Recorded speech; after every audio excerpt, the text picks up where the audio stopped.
Hello, this is Todd Foster, and this is your market wrap for the week ended April 21st, 2023. In today's webcast, we're going to talk about the markets.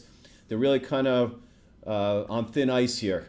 We're seeing some good things, some bad things. We really need the market to try to really break out through that 4,200 fairly soon, or we run the risk of coming back down again.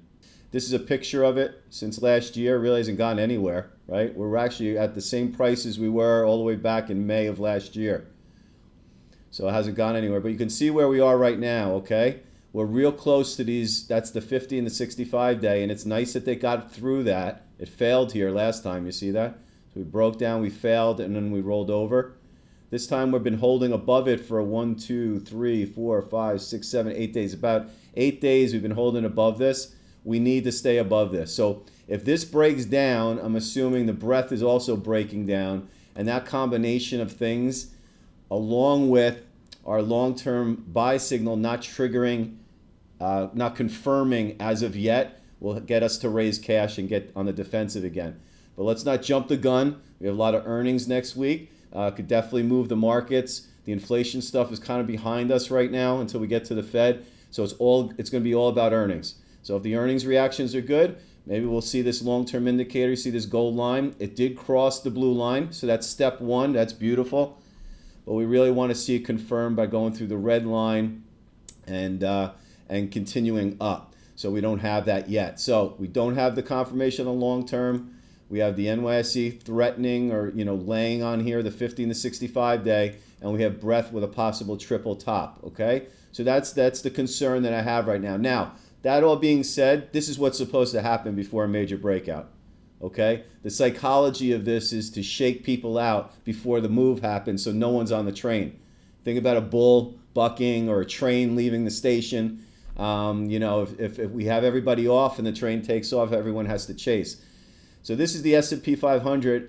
This is a 60-minute chart. This is the February high, the correction into March, the recovery we had. Look, there's the double top, similar to the breadth. Okay, here, all right.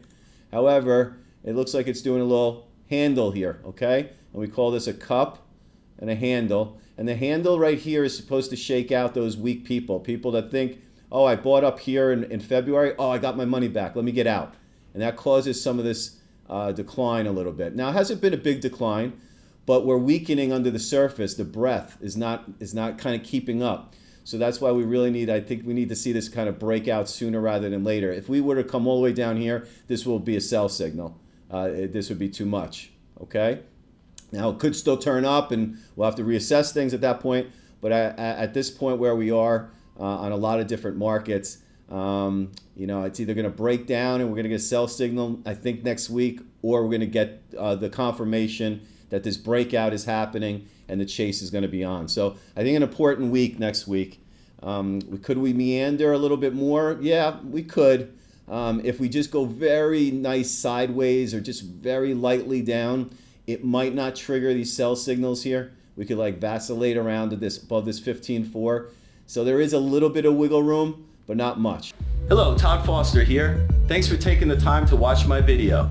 Please visit timgt.com/get started, fill out the form, and I will forward you the entire market update for the next 3 weeks.